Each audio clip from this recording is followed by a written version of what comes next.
Hi guys, it's TheDragonicEmpire here, and we're finally here with a Granblue Cocytus deck. Updated Granblue. Yeah, Kaiser Cocytus. It'll forever be known as that on channel. Of course. And because it's going to be the deck that it is, I'm playing Night Kid just to set up a few of the gambits of the deck. It can set you up like a nice little drop zone thing. I mean, if you're not 100% sure, then if you're a bit new to Granblue, definitely go for Peter the Ghosty. Is he a forerunner? Oh, he is. He's a forerunner, and he kind of makes up for putting himself in the soul because you get to draw a card off it, and you get to mill 2 cards. So it's not bad for random milling.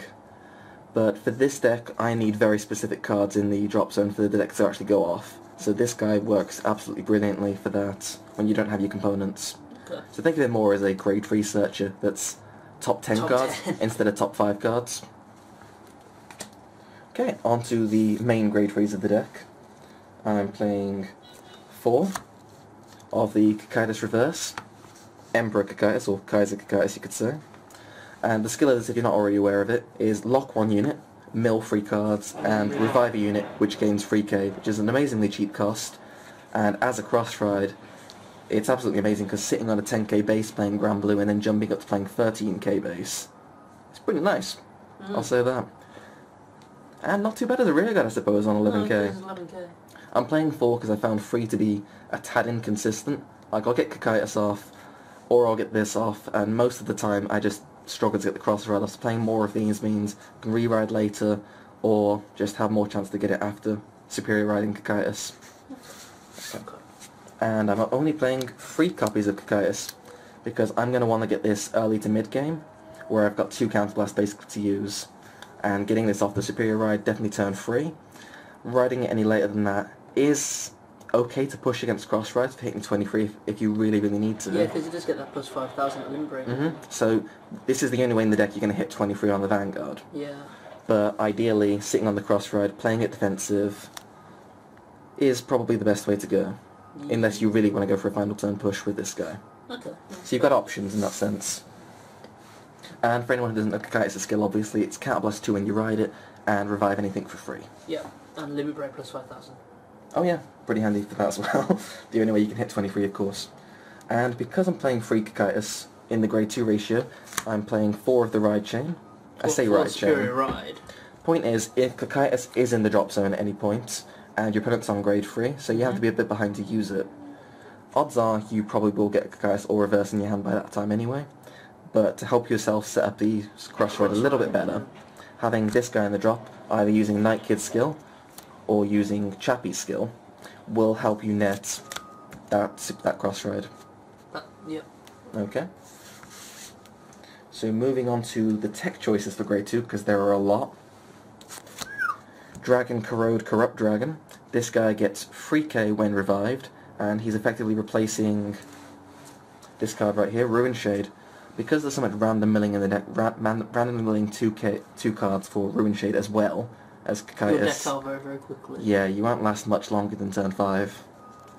So playing these guys, plus the random milling, means odds are by the time you're using Cocytus Reverse's skill, you'll have one in the drop zone anyway. And Revive with Cocytus Reverse becomes 15k on its own. With any 6k or higher, that makes it a 21k column. It becomes 15 on its own? Yeah, because he gets Cocytus Reverse's skill plus his own. Oh god. So, in that sense, can work better than Ruin Shade. I've got 2 Deadly Spirits. Just for the swapsies, because if you call a grade 1, and you just happen to really need that grade 2, this is one of the best guys to call, because 9k. Who are you going to call? Exactly. Deadly Spirit.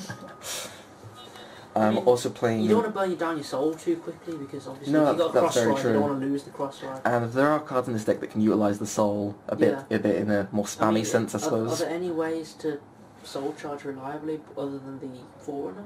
You can use Night Kid, and there are critical triggers. Oh yeah, the crit trigger can as well. If you really need to. It helps you get your components on occasion. That's about it.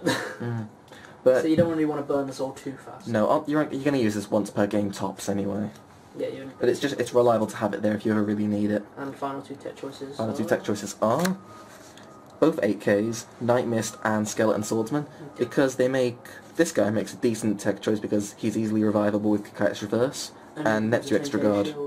Yeah, and when revived with Cocytus Reverse it becomes 11k anyway, so you can make semi-decent columns with this guy, for once.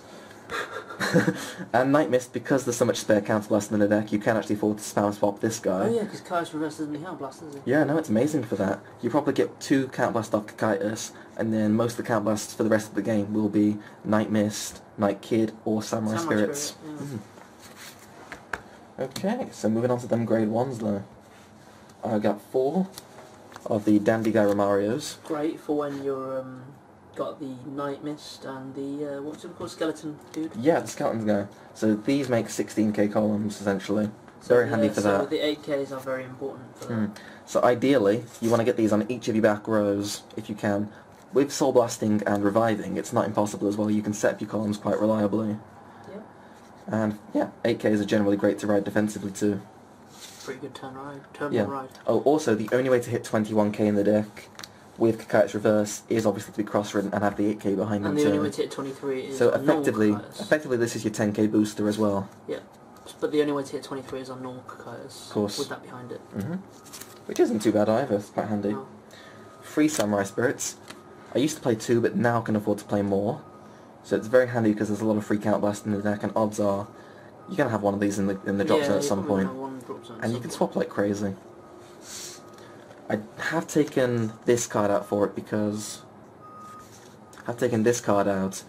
because you're using your soul a fair bit more frequently and you don't have enough time... Well, you don't have enough cards because you're cross-ridden. You do want Soul Blast Cocytus, of course, to be using this card when Samurai Spirit's got a much cheaper cost and your Counterblast isn't used as frequently anymore. No, that's true. Also, there's a problem. I've had to take out Cutlass, which makes me very sad. How could you?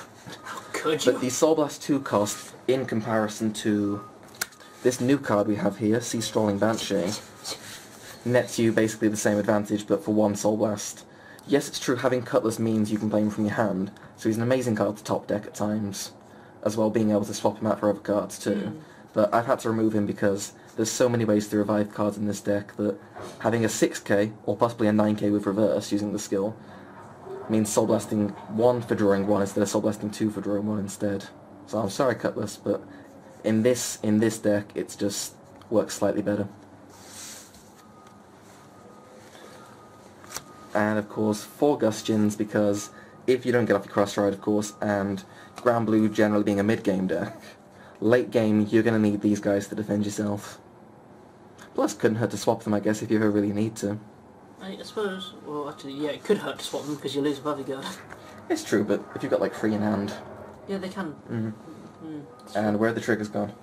There we go. Next to you. So I'm playing 3 Chappies, so it means setting up this guy's gambit a lot easier. Plus you can send things you might need, like your Deadly Spirit, your 10k Interceptor, and of course, just great grade 1s like the Sea Strolling Banshee, for example. Cutlass. And Cutlass, if you happen to play Cutlass. Making me very salty about not playing Cutlass. I'm already sad enough. So I'm playing 4 Gold Cannonballs, 4 crit. 4 Rough Seas Banshee. 4 more crit. It's the one way that you can soul charge. charge to draw a card. It's Psychic Bird Clone. It's not necessarily a bad card to play, and if you're in a tough situation it can help you get your extra components. Yeah, that's true. And finally 4 Night Spirit, because obviously being a mid-game deck, it's quite hard to hit big numbers later on once you've used all of your milling skills and your counterblast skills. So the deck can run out of momentum just like the old one did. But at least this way you've got a 13k base to sit on. Yeah, and playing draws in this deck can be somewhat suicidal. Yeah, definitely I would agree with that. Plus you're milling to get your components there anyway, and I found myself to have a large hand and end up milling out sometimes. So you've got enough draw power in the deck. You just want to finish the game a fair bit quicker if you can. Playing stands is kind of an alternative, because you do have a 15k swinger here, which isn't too bad. But it worked better when Ruin Shade was in the deck and you weren't milling yourself out nearly as fast. Yeah. And then finally... And you can double grip for game, of course. Oh, of course, which is always handy. And of course finally you've got 4 heals, keeps yourself in the game a bit longer, and means you can afford to take damage. Heals are just great in general, play 4 if you can. Yeah. And that was the video, guys. Rip in peace, Cutlass. Rip in peace. Like if you enjoy the video, guys. Subscribe if you want to see more content. We didn't feature the new card Night Mist in this video. The new Night Mist, anyway. Because Kaiser hasn't figured out how to use them yet. Hopefully he'll incorporate me into the build. Yeah, that'll be cool. Yeah, well, Night Mist, I feel, is in... You can play it with reverse and it gives you a very big turn, for that sense, because the units that you call with this guy you can lock, or you can just play more... You can just have a very big pressure turn. No, give me Night Mist back, give me Night Mist back. Legion. Legion. Of course, Legion. Night Mist can...